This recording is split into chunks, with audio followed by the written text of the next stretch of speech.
Commander stood in the observation deck of the USS Horizon, watching the massive station that housed the Galactic Council. The structure stretched for miles in every direction, a testament to the combined efforts of 47 different species. Humanity had been part of this community for 30 years now, and still felt a sense of wonder every time he saw it. Commander, Ambassador Park is requesting your presence in the conference hall, his communication officer said through the intercom. Straightened his uniform and headed down the corridor. The USS Horizon had been docked at the station for 3 weeks now, part of the routine diplomatic rotation that Earth maintained with the Council. It was usually boring work, but didn't mind. Boring meant peaceful, and peaceful was good. The conference hall was already filled when he arrived. Ambassador Minjun Park stood near the center, speaking quietly with several alien delegates, recognized most of them. The tall, feathered figure of Elder stood out among the crowd. The avian historian rarely attended these meetings anymore, claiming his age gave him the privilege of avoiding politics. Good timing, Minjun said, waving him over. We have an interesting situation. Interesting good or interesting bad? Asked. Unknown, Minjun replied. Dr. Grant can explain better than I can. Dr. Sophie Grant looked tired. The linguist had been working with a council research team for the past month on some archaeological project. She held a data tablet in her hands, her fingers tapping nervously against its surface. 3 weeks ago, we discovered ruins on a planet called, Sophie began. The structures predate any known civilization in council records. We're talking about something built at least 50,000 years ago, maybe older. Nodded, ancient ruins weren't uncommon. The galaxy had seen civilizations rise and fall long before humans ever looked up at the stars. We found star charts, Sophie continued. Maps of the galaxy as it existed back then. The interesting part is the language used to label everything. It's completely unknown, nothing like any modern language we've encountered. But you translated it, asked. Some of it, Sophie said. The symbols follow mathematical patterns which helped. We've been able to identify most of the major stellar landmarks. She paused, her expression uncertain. That's where things got strange. Elder shifted his weight, his feathers rustling. Show them, he said quietly. Sophie activated her tablet, projecting a holographic image above the table. It showed a section of the ancient star chart, with symbols and lines connecting various points. This is our region of space, Sophie said, highlighting a familiar spiral arm. We were able to match most of these markers to known stars and systems. Her finger moved to a specific point on the map. This is Earth's solar system. Leaned forward. The ancient symbol marking Earth's location was more elaborate than the others, with additional markings surrounding it. What do the symbols mean? Minjun asked. Sophie took a breath.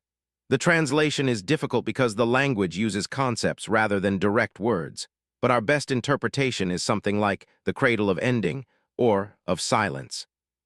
The room fell quiet, felt a chill run down his spine, though he couldn't explain why. That's probably just a translation error, Minjun said. Ancient languages are notoriously difficult to interpret accurately.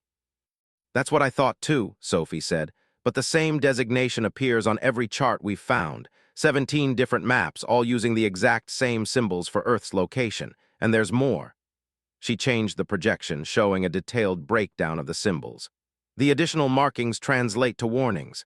Do not approach and contains the end of song. Song asked. We think it's a metaphor for life or civilization, Sophie explained. Many ancient cultures used similar concepts. Elder made a sound deep in his throat. It is not a metaphor, he said, all eyes turned to him.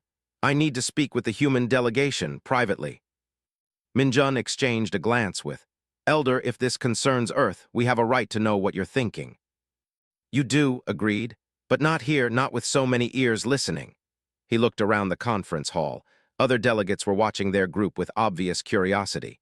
Meet me in Archive Room 7 in 1 hour. Come alone, just the 3 of you.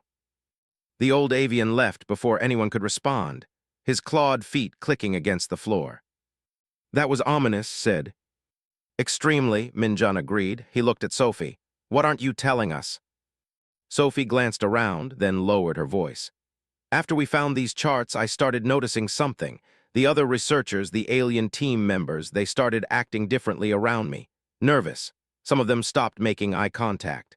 One of the scientists requested an immediate transfer off the project. Because of the translation? Asked. I think so, Sophie said, but they won't talk about it. It's like they know something we don't. An hour later, the three humans gathered in Archive Room 7. The space was designed for private research, with walls that blocked all external scanning and communication. Elder was already there, surrounded by data storage devices that looked ancient even by galactic standards. What I am about to show you is classified at the highest level, said without preamble. The Council sealed these records 50,000 years ago. Only the eldest members of each species know they exist. Then why are you showing us? Minjun asked. Because you deserve to know the truth about your world, replied. And because if I am correct, the entire galaxy deserves to know what is coming. He activated one of the storage devices. Holographic text appeared in the air, written in dozens of different languages. The translation software and its implants struggled to keep up. These are historical records from the last golden age of galactic civilization, explained. 50,000 years ago, hundreds of species lived in peace and prosperity. Technology was advanced beyond anything we have today. There was no war, no conflict. What happened? Sophie asked.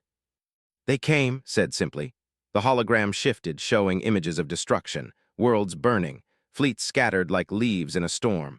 From a blue world in the outer spiral, the records describe them as relentless, adaptable, unstoppable. They did not conquer for resources or territory. They simply came, and wherever they went, silence followed. Felt his mouth go dry. You think that was Earth? The coordinates match perfectly, said. But that is not the strangest part. The war lasted 200 years. Every species that resisted was destroyed. Every fleet that engaged them was annihilated. They never lost a single major battle. How did it end? Minjun asked. His feathers flattened against his body. No one knows. The enemy simply vanished. One day they were conquering the galaxy, the next they were gone. The surviving civilizations were so traumatized that they agreed to seal all records and never speak of it again. They even tried to forget the location of the blue world. But you think humanity is connected to these ancient warriors, Sophie said. I think you are their descendants, said. And if the Council learns this truth, I fear what they might do. The room fell silent, looked at the ancient records, at the descriptions of an unstoppable force that had nearly ended all life in the galaxy. The thought that humanity might be related to such beings seemed impossible. We need proof, Minjun said finally. Real evidence, not just matching coordinates and old legends. I agree, said, but I fear we may not have much time. Other council members saw the same star charts you did. Some of them are old enough to remember the sealed records if they make the connection. He didn't need to finish the sentence.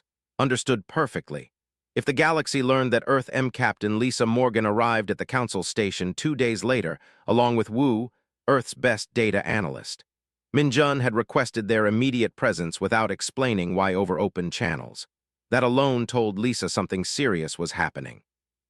Met them at the docking bay, his expression grim. Thanks for coming quickly. Your message made it sound urgent, Lisa said. She had served with for 15 years and could read his moods easily. Right now, he looked worried. It is, said. Follow me. We're meeting in a secure location.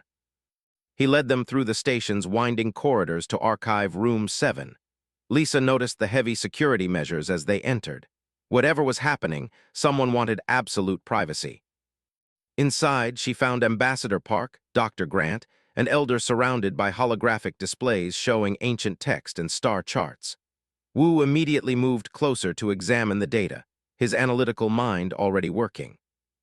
Captain Morgan, thank you for coming, Minjun said.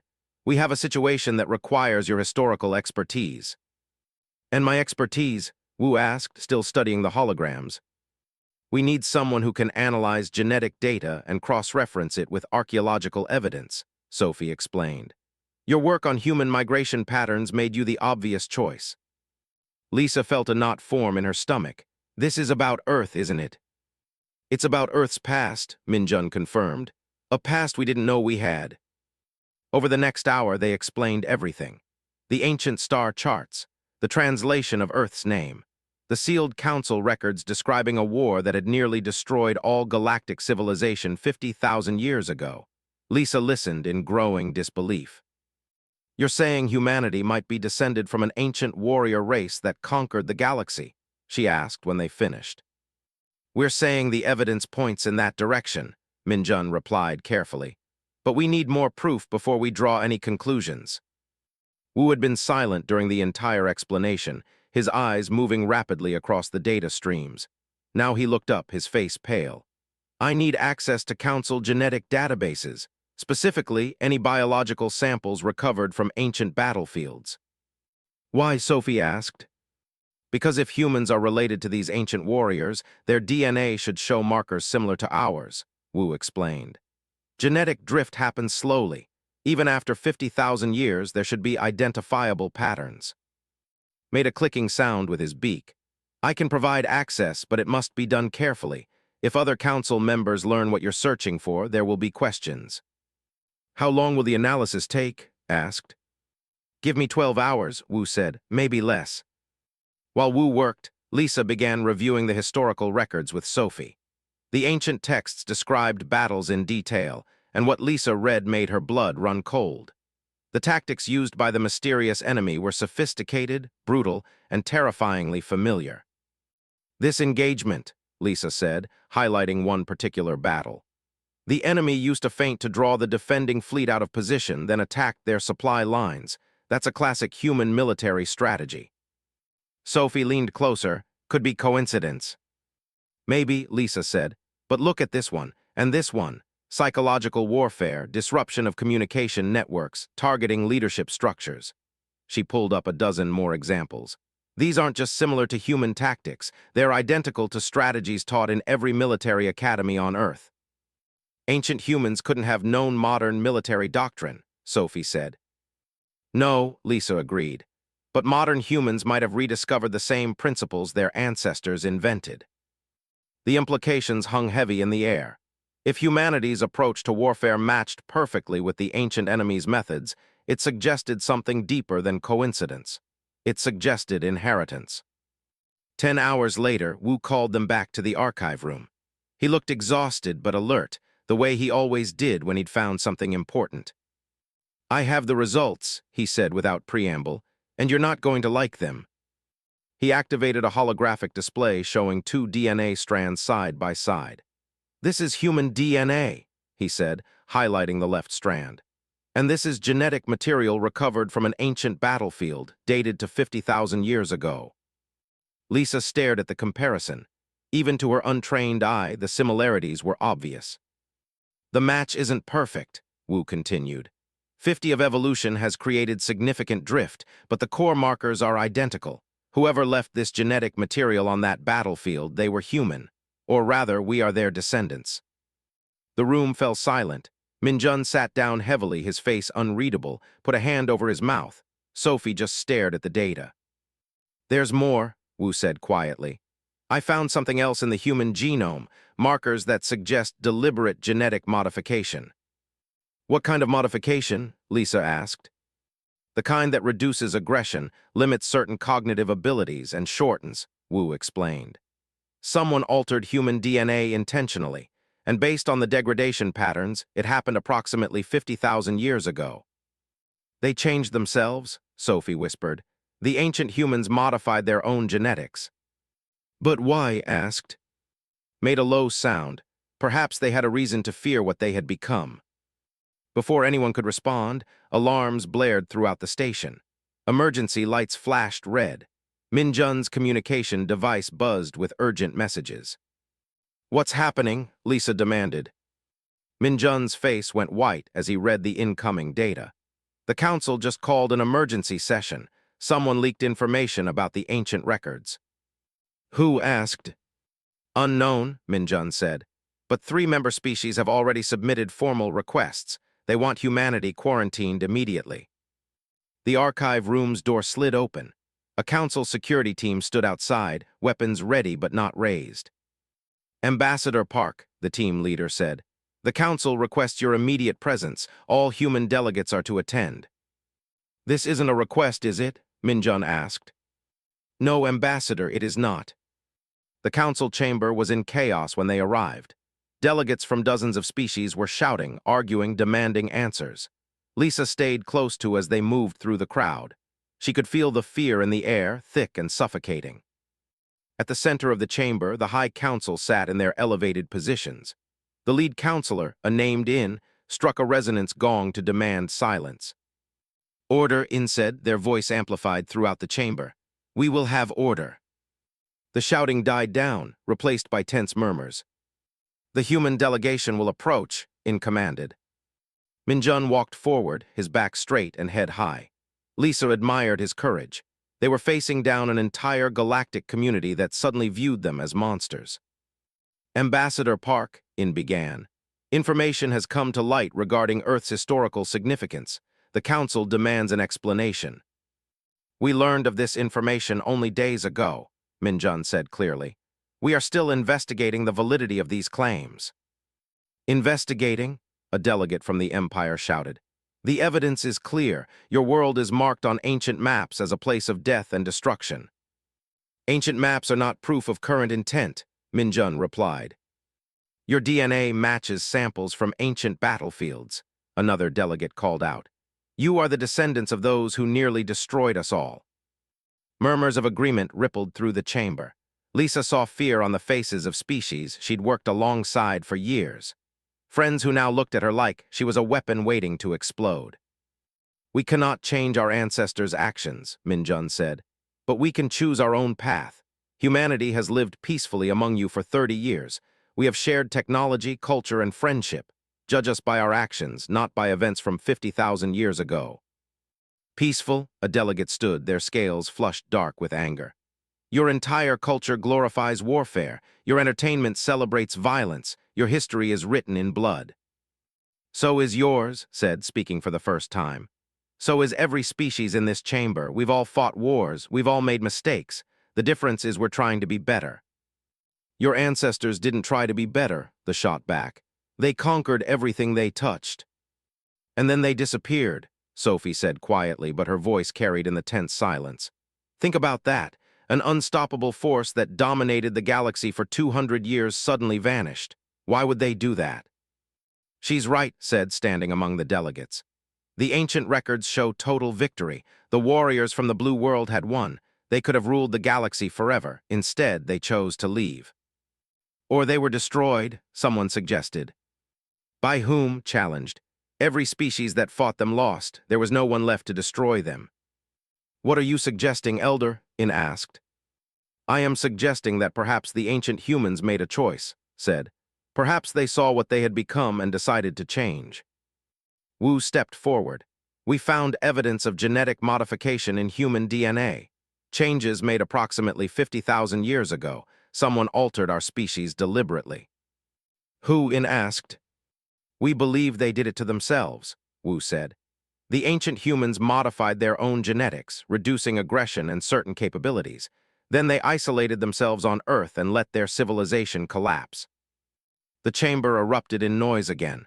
The idea seemed impossible, yet the evidence supported it.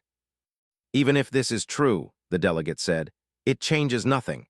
The capacity for destruction remains in their blood. Today they are peaceful, but tomorrow, how can we trust them?"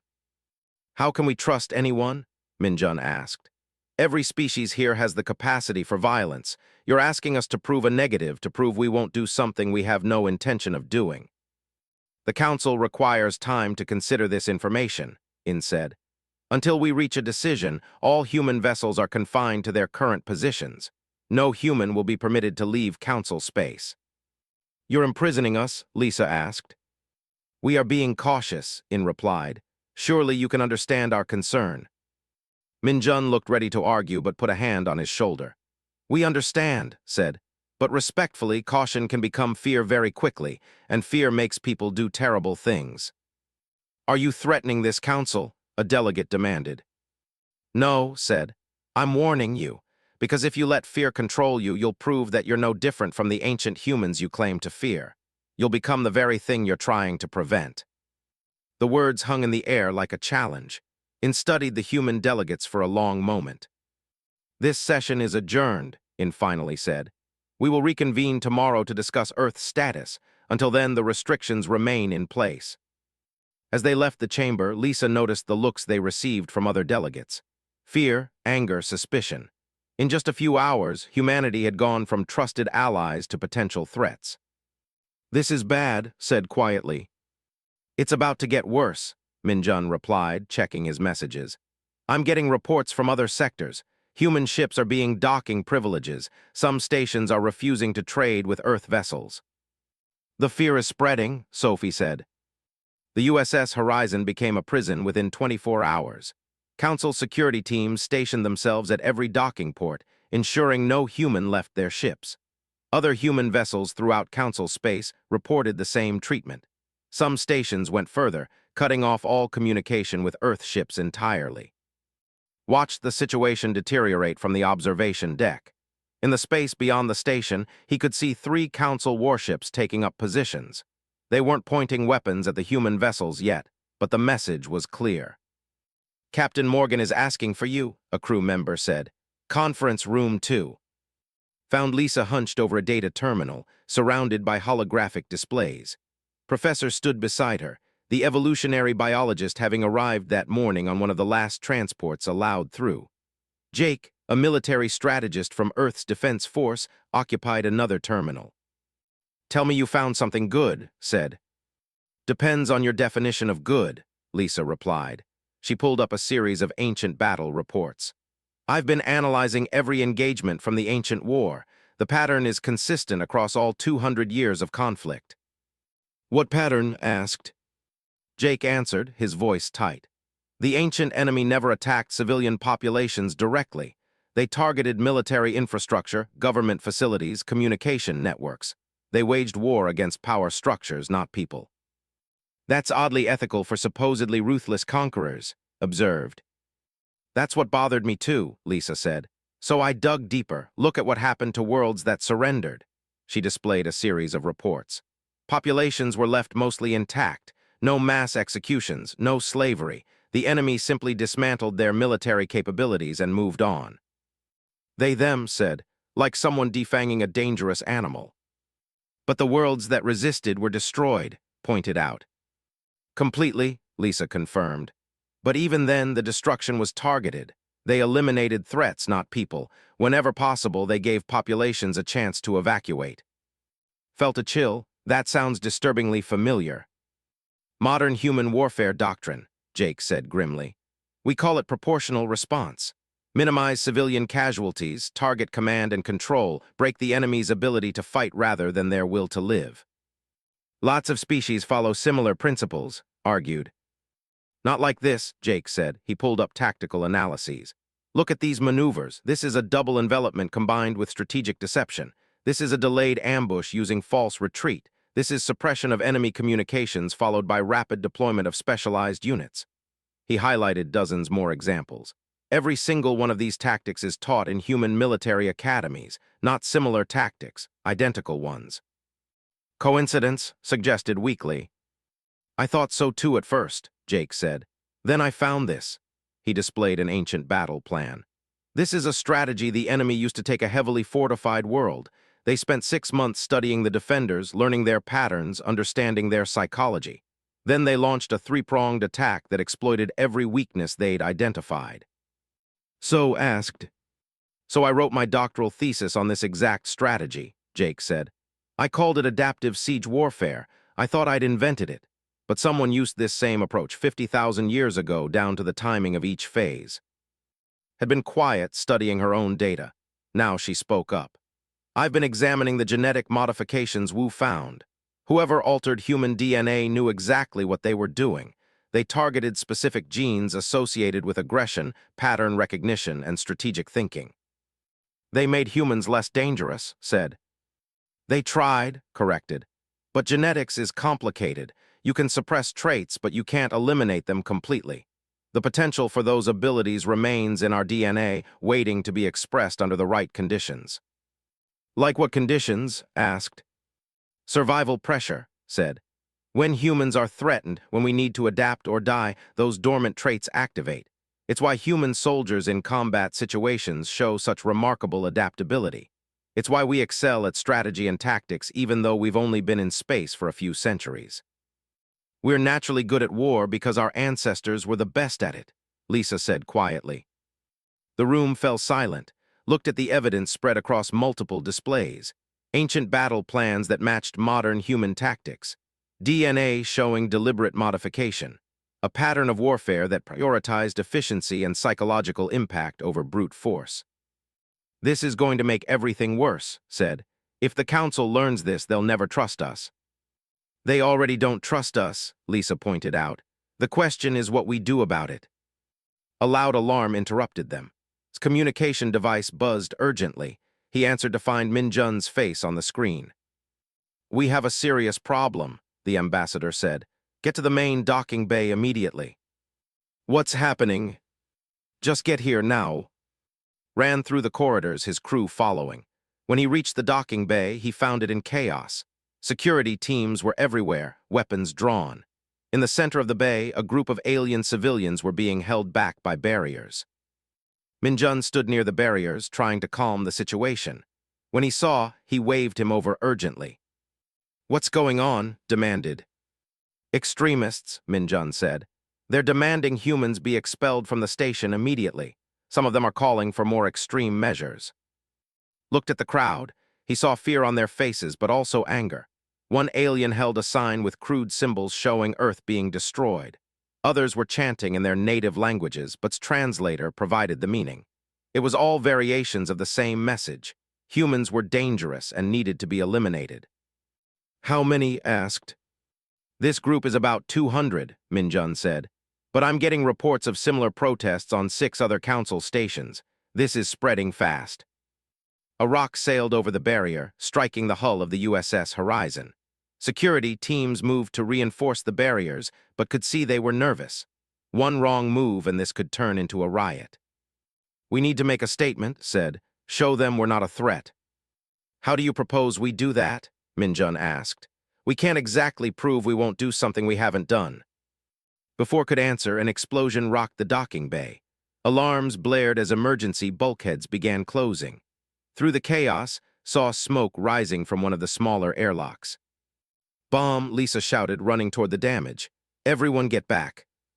Security teams scrambled to evacuate the area. Helped move civilians away from the damaged section, his training taking over. He didn't think about the fact that these same civilians had been calling for his death moments ago. They were people in danger, and that was all that mattered. The explosion had been small, more for show than actual damage. But the message was clear. Someone was willing to use violence to get rid of humanity. All human delegates to Conference Room Alpha immediately, a voice announced over the station's communication system. This is not a request. 20 minutes later, found himself in a sealed room with Min Jun, Lisa, Sophie, Jake, and Wu. Council security stood outside, weapons ready. This time there was no pretense of courtesy. They were prisoners. In entered with 3 other council leaders. This expression was unreadable. The situation has escalated beyond our control, In said without preamble. Protests are occurring on 17 council stations. There have been 3 violent incidents targeting human personnel. We cannot guarantee your safety. So you're kicking us out, said flatly. We are strongly suggesting you return to Earth space, In corrected, for your own protection. That's exile dressed up in polite language, Min Jun said. It is pragmatism, In replied. The council is divided. Half our members want you expelled. A quarter want you confined to Earth permanently. The remainder is undecided. And you, Min Jun asked. In hesitated. I believe you are sincere in your peaceful intentions, but I cannot ignore 50,000 years of history. Your ancestors nearly destroyed everything. How can we be certain you won't do the same? Because we're choosing not to, Sophie said, just like they did. Your ancestors chose to hide, In said. They modified themselves and fled. That is not the same as choosing peace. Isn't it? Asked. They could have continued ruling. Instead, they gave up everything. They literally changed who they were at a genetic level to prevent themselves from causing more harm. That's not hiding, that's sacrifice. Or self-preservation, one of the other council leaders said. Perhaps they feared rebellion. Perhaps they knew they couldn't hold power forever. Then why not just leave? Jake asked. Why modify their genetics? Why forget everything they knew? If they just wanted to survive, they could have found an isolated world and lived peacefully. He's right, Lisa said. Genetic modification on that scale would take generations. It would be painful, difficult, and irreversible. They chose the hardest possible path. To what end? In asked. What did they hope to accomplish? A second chance, Minjun said quietly. They wanted their descendants to start fresh, to build a civilization based on choice rather than conquest. And did you? In challenged. Your history is filled with war. Your people fight each other constantly. How is that different from your ancestors? It's completely different, said. We fight, yes, but we also negotiate, we compromise, we build alliances. We create art and music and literature. We explore not to conquer, but to understand. Our ancestors conquered the galaxy and found themselves alone. We've been in space for barely a century, and we've made friends with dozens of species. Until now, In said sadly. Now those friendships are dissolving because of fear. Fear you're encouraging, Lisa said sharply. You have the power to calm this situation. Instead, you're preparing to exile us. I am trying to prevent a war, In said. If humans remain, some species will demand military action. Others will defend you. The Council will tear itself apart. And if we leave, Minjun asked. Then perhaps cooler heads will prevail. Given time, we can study the evidence more carefully, make a rational decision. You mean given time, you hope everyone forgets about us, said. In didn't deny it. An alarm interrupted them. A different tone this time, one had never heard before. The council leader's expressions changed immediately, fear replacing political calculation. What is that? Minjun demanded. Invasion alert, In said, already moving toward the door. Something just entered council space, multiple contacts, large fleet. Who? Lisa asked. Unknown, In said. The signatures don't match any known species. They rushed to the station's command center. The main display showed the edge of council space, where dozens of massive ships were appearing through what looked like artificial wormholes. Ship count is at 60 and climbing, a sensor operator reported. They're not responding to hails. Fleet composition, In demanded. Heavy cruisers, carrier groups, and something big, really big. On the display, a ship emerged that dwarfed everything around it. It had to be 10 miles long, bristling with weapons. Where are they headed? One of the council leaders asked. Everywhere, the operator said grimly. The fleet is splitting into multiple groups. Projected targets include all major council worlds. Felt his stomach drop. This was exactly what the galaxy didn't need right now, an external threat while everyone was focused on internal division. Council fleets are mobilizing, another operator reported. But we're scattered. It'll take hours to form a proper defensive line. We don't have hours, In said, studying the tactical display. They'll reach the outer colonies in 90 minutes. Looked at Minjun. The ambassador looked back. They were both thinking the same thing. Recall the human ships, Minjun said. Will help defend. You're confined, In said, by council order. Then confine us, said. You need every ship you can get. How do I know you won't use this as an opportunity to attack? In asked. In stared at the tactical display, watching the unknown fleet advance deeper into council space. His hands trembled slightly, a sign of stress in their species. Finally, they turned to Minjun. If I release your ships and you betray us, the council will have proven correct about humanity. And if you don't release us and colonies die because you were too afraid to accept help, what does that prove? Minjun replied. The command center fell silent. Every eye turned to In. The weight of the decision showed clearly on the council leader's face. Release the human vessels, In said finally. All of them, but they will operate under council command. Any deviation from orders will be considered an act of war. Understood, said, already moving toward the door.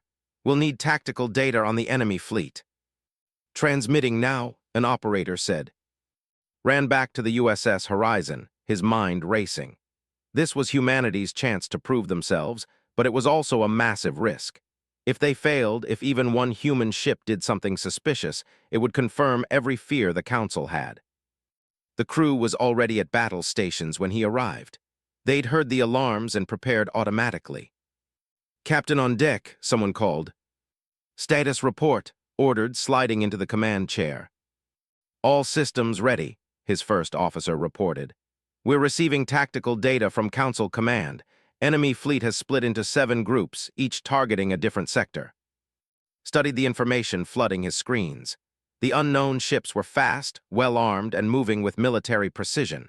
Whoever they were, they knew what they were doing. "Communications, get me a channel to all human vessels in the sector," ordered. "Channel open, sir." "This is Commander of the USS Horizon to all Earth ships. We've been authorized to engage the incoming threat. I know we're all angry about how we've been treated. I know some of you are thinking this isn't our fight. But right now, people are in danger. People who've been our friends and allies for 30 years. We help them. That's what we do. That's who we are." Responses came in quickly.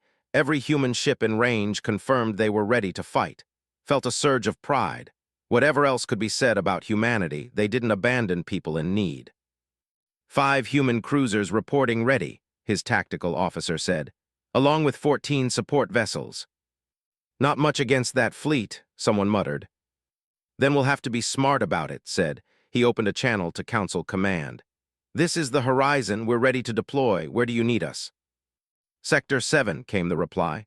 "Colony world with 3 million inhabitants. Enemy ETA is 40 minutes. Council forces are still 2 hours out." "We're on our way," said. "Helm, best speed to Sector 7. The USS Horizon and its small human fleet jumped to faster-than-light travel. In the war room, Lisa was already analyzing the enemy's tactics with Jake. "They're using a dispersal pattern," Jake observed.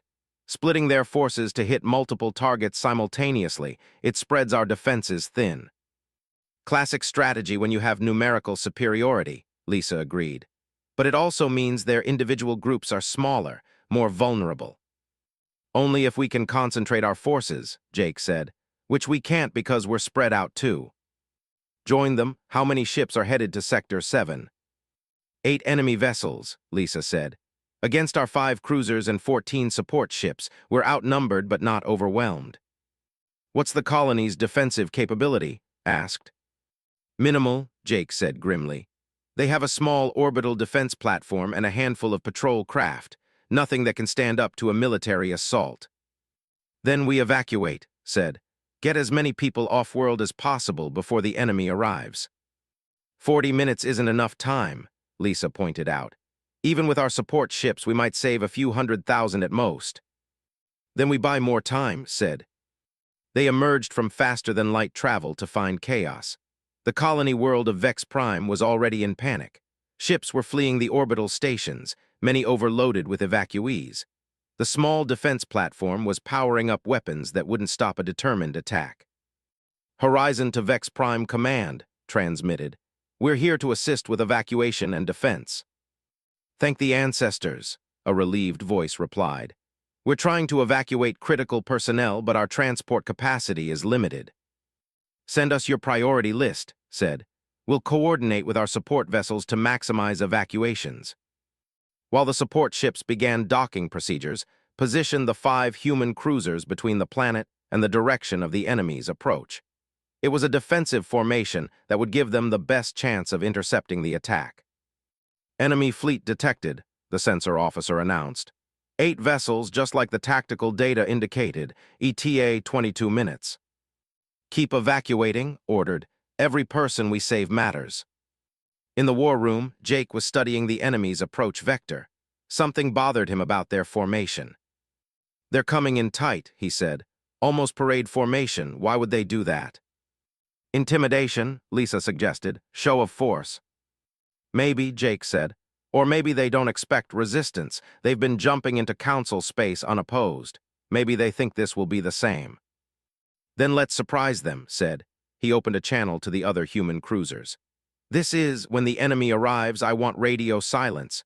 No hails, no warnings, nothing. Let them think we're just evacuating, then we hit them hard and fast." Acknowledgements came back. Checked the evacuation status. The support ships had taken on nearly 200,000 people so far, but millions remained on the planet. "Enemy fleet in visual range," the sensor officer said. On the main screen, the 8 alien ships appeared. They were sleek, angular vessels that looked both beautiful and deadly. They moved in perfect formation, confident and unhurried. They're scanning us, the communications officer said. No hails yet. Hold position, ordered. Let them get closer.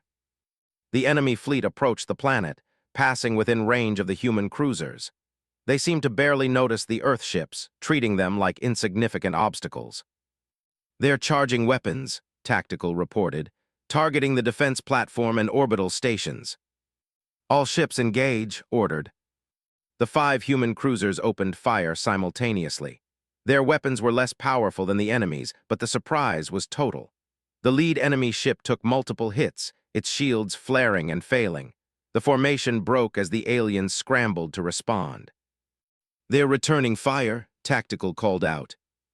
Evasive maneuvers, said, Pattern Delta. The horizon twisted and rolled, avoiding most of the enemy barrage. One shot clipped their shields, but the damage was minimal. The other human cruisers were executing similar maneuvers, making themselves difficult targets. Target their command ship, ordered. Concentrate fire. The human fleet focused on the largest enemy vessel. Under sustained bombardment, its shields began to fail. But the enemy was adapting quickly. They split into 2 groups, trying to surround the human ships. They're boxing us in, Lisa warned. Then we break out, said. All ships full burn toward enemy group 2, ram them if you have to. It was a crazy order, but it worked. The human ships charged directly at 4 enemy vessels. The aliens, not expecting such an aggressive move, hesitated. That hesitation cost them. The human fleet punched through their formation, weapons firing constantly. 2 enemy ships went dark, their systems overwhelmed. A third was venting atmosphere from multiple hull breaches. Enemy Group 1 is pursuing, Tactical reported. Let them, said. How's the evacuation going? Support ships are at capacity, came the reply. They're requesting permission to jump to safety. Granted, said. Get those people out of here. The support vessels engaged their faster-than-light drives, disappearing with hundreds of thousands of evacuees.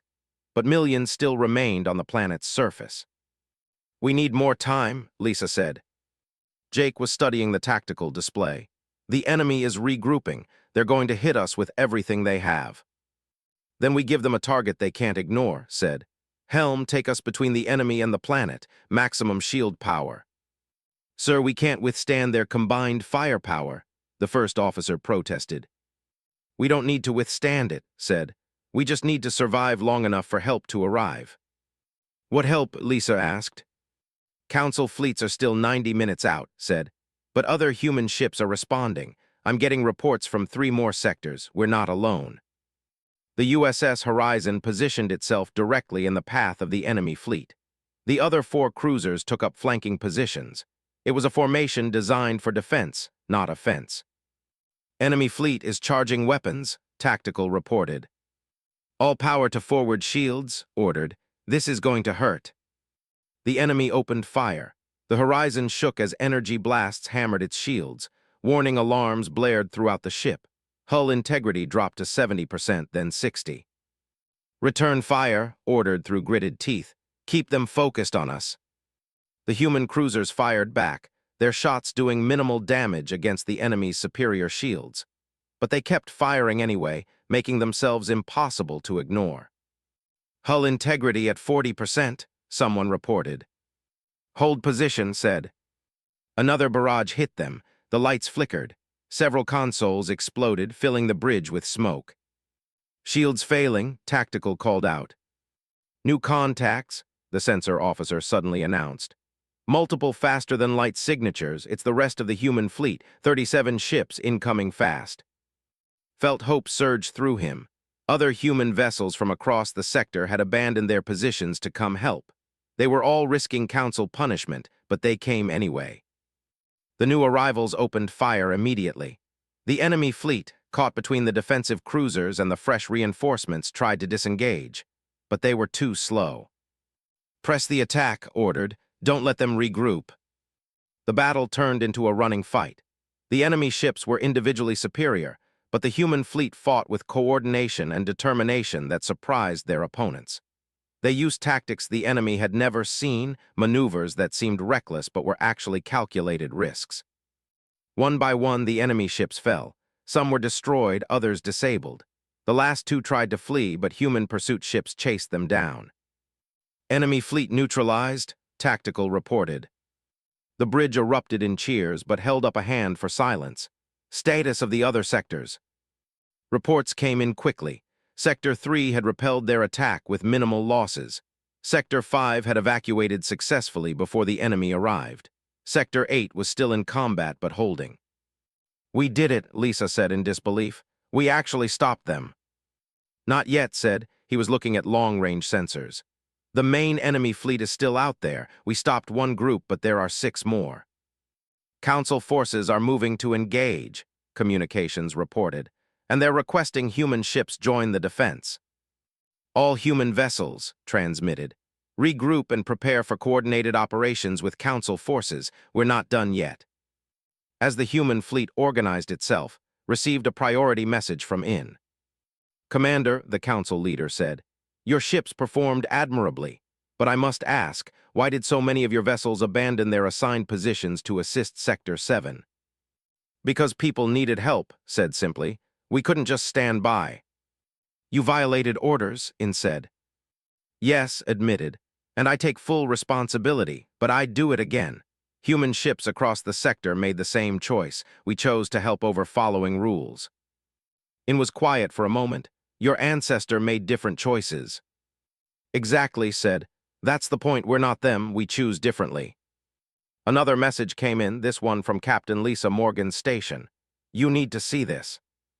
Lisa transferred data to his screen. It showed genetic scans of debris from the destroyed enemy ships. "What am I looking at?" asked. "The enemy," Lisa said. "Wu analyzed their DNA. They're not from beyond known space. They're from this galaxy, a species that was nearly wiped out 50,000 years ago." Felt cold understanding wash over him. "By the ancient humans." "Yes," Lisa confirmed. "They survived somehow, rebuilt in secret, and now they've returned. They're not invading randomly. They're targeting Council worlds because the Council inherited the galaxy from the civilizations that stood by while humans destroyed their ancestors." "They're seeking revenge," said. The channel opened with dozens of ships from multiple species listening. Took a breath, knowing that what he said next would determine humanity's future in the galaxy. "This is Commander to all forces. We've identified the enemy. They call themselves and they have a legitimate grievance. 50,000 years ago, our ancestors nearly destroyed their civilization. They survived, rebuilt in isolation, and now they've returned seeking justice." Silence filled the channel, continued. "They are attacking Council worlds not because you're weak, but because you inherited the galaxy that was to them. They see you as beneficiaries of their suffering, and in a way, they're right." "Commander, what are you suggesting?" In's voice came through. "I'm suggesting we acknowledge the truth," said. "Humanity created this problem. Our ancestors caused this suffering. We can't change the past, but we can choose how we respond now." "You want us to surrender to them?" a captain demanded. "No," said firmly. "I want us to talk to them, and I want humanity to lead those talks because this is our responsibility." "They're not talking," another voice said. "They're attacking." "Because no one has tried to communicate with them properly," said. "They're angry, they're hurt, and they probably expect us to fight back exactly like our ancestors did. Let's prove them wrong." Minjun's voice joined the channel. "I agree with Commander. Earth takes full responsibility for the actions of our ancestors. We request permission to attempt diplomatic contact with the—" "Permission," a council member said immediately. "We cannot trust humanity to negotiate in our interests." "Then send your own diplomats too," Minjun said. "Make it a joint effort, but let us try before more people die." In spoke again. "They have ignored all hailing attempts. Why would they listen to humans?" "Because we're the only ones who can give them what they really want," Minjun said. "Acknowledgement, an apology, justice for what was done to them." "You cannot apologize for crimes committed 50,000 years ago," someone protested. "Why not?" Minjun asked. "Their pain is real regardless of how old it is. The least we can do is acknowledge it." Checked his sensors. The main fleet was still advancing, now engaging Council forces in 3 different sectors. Ships were dying on both sides. "We're running out of time," said. "Let us try." After a tense pause, In spoke. "You have one attempt. If they refuse to talk, we proceed with military action. Understood, Minjun said, broadcasting on all frequencies in every known language. Watched as the message went out. It was simple and direct. Fleet, this is Ambassador Minjun Park of Earth. We know who you are. We know what was done to your ancestors. We know you have every right to be angry. On behalf of humanity, I acknowledge the crimes committed against your people 50,000 years ago. I cannot undo that suffering, but I can offer you the truth. The humans who hurt you are gone. We are their descendants, but we are not them.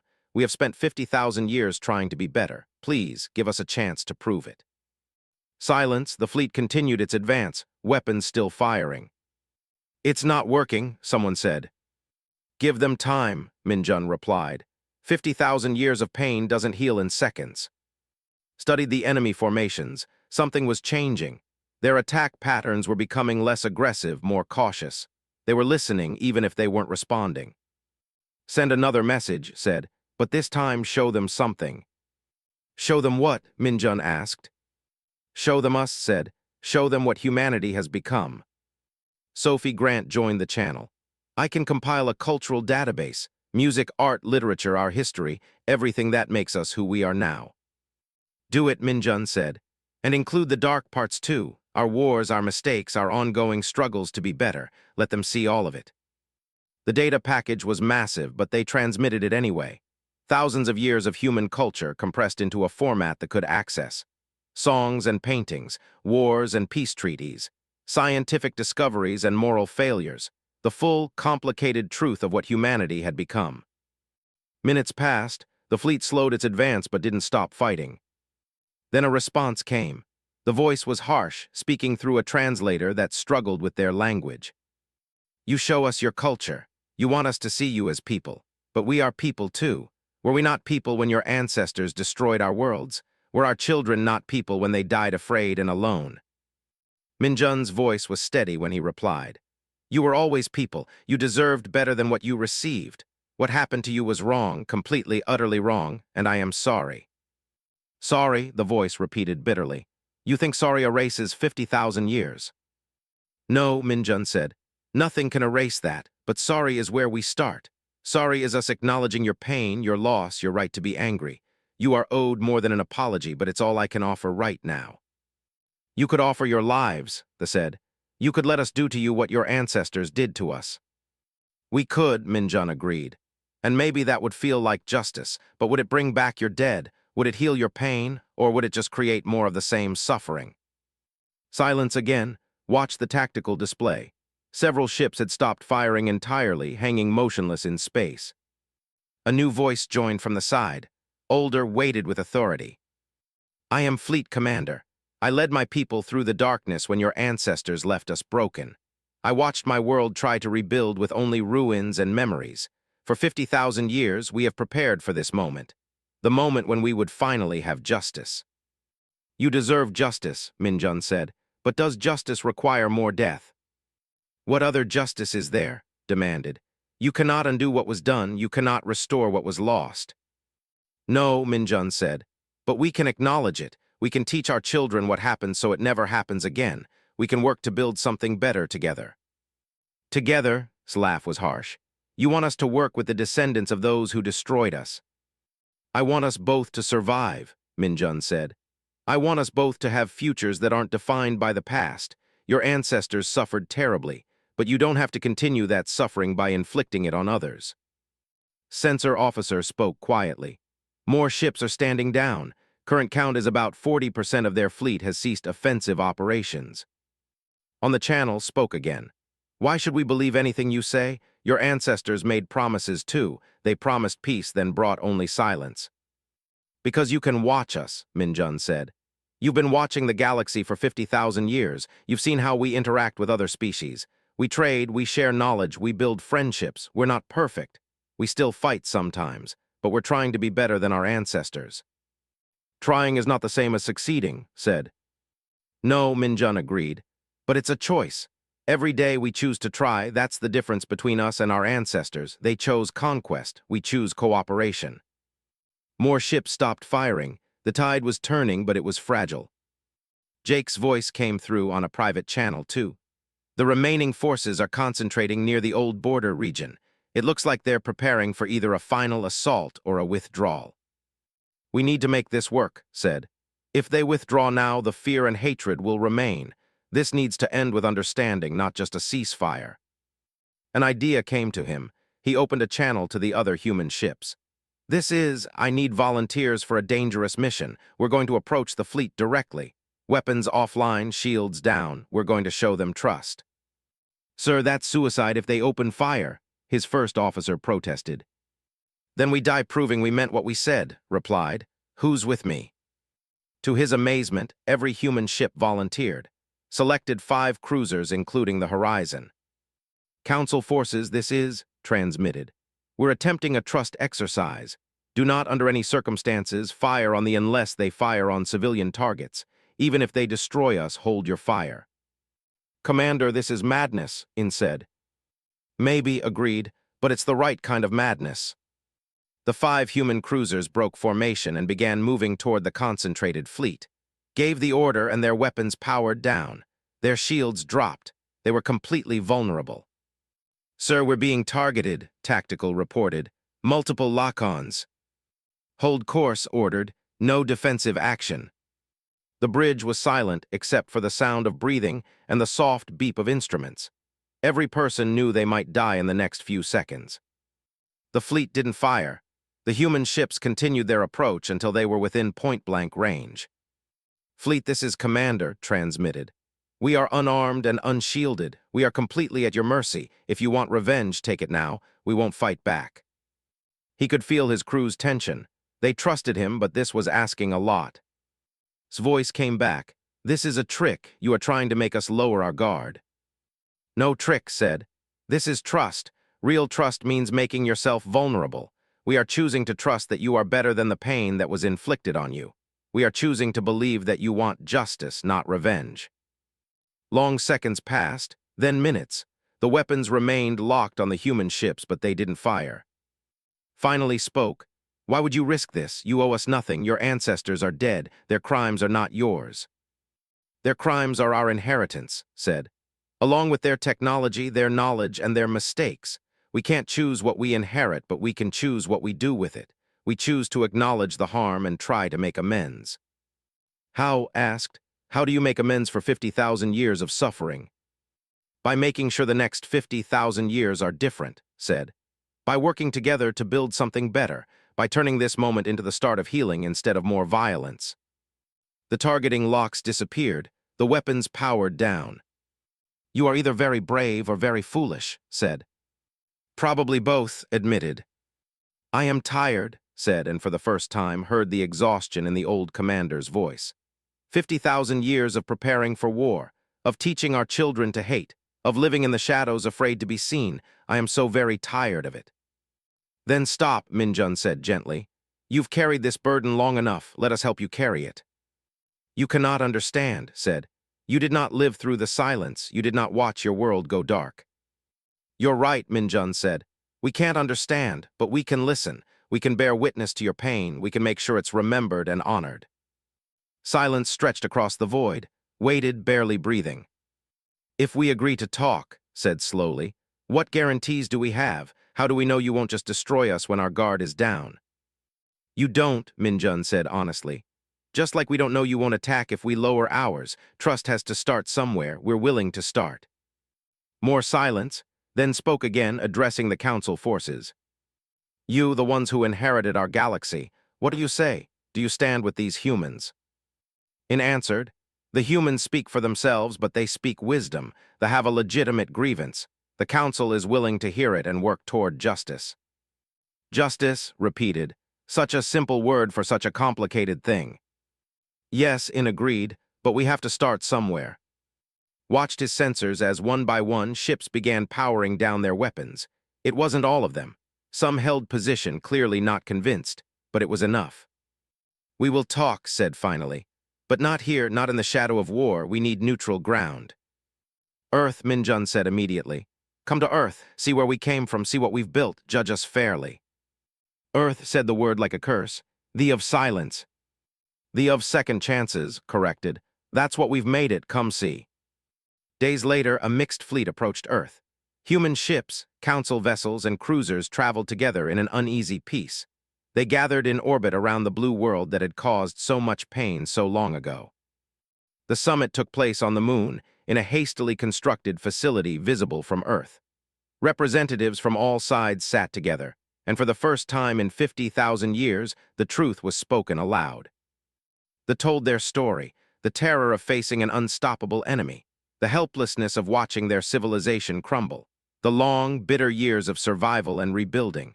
They spoke for days, and everyone listened. Then humans told their story, the choice their ancestors made to give up everything, the genetic modifications, the slow climb back to civilization without any memory of what they'd been, the discovery of other species, and the decision to reach out in friendship instead of conquest.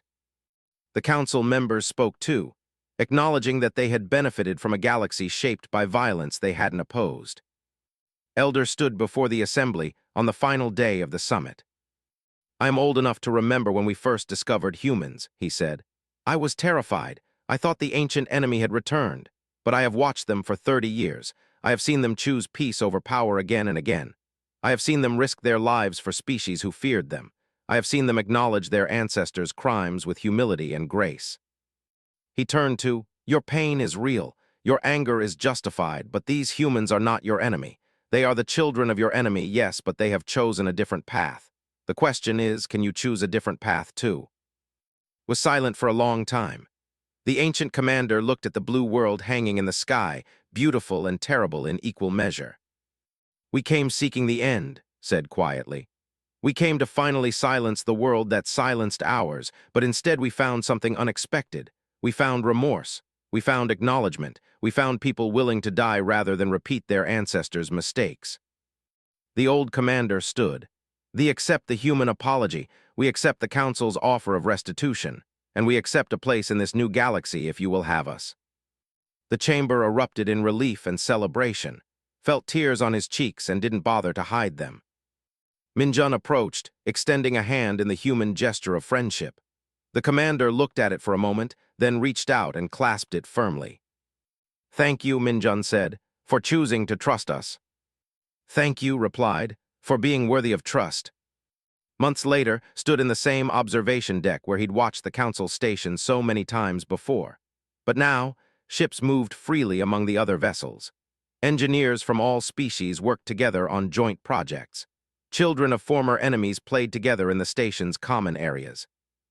Lisa Morgan joined him, carrying 2 cups of coffee. "Strange how things worked out," she said, handing him a cup. "Is it?" asked. "We chose to be better, they chose to trust us. Seems logical to me." "Logical and strange aren't mutually exclusive," Lisa said with a smile. Minjun's voice came over the intercom.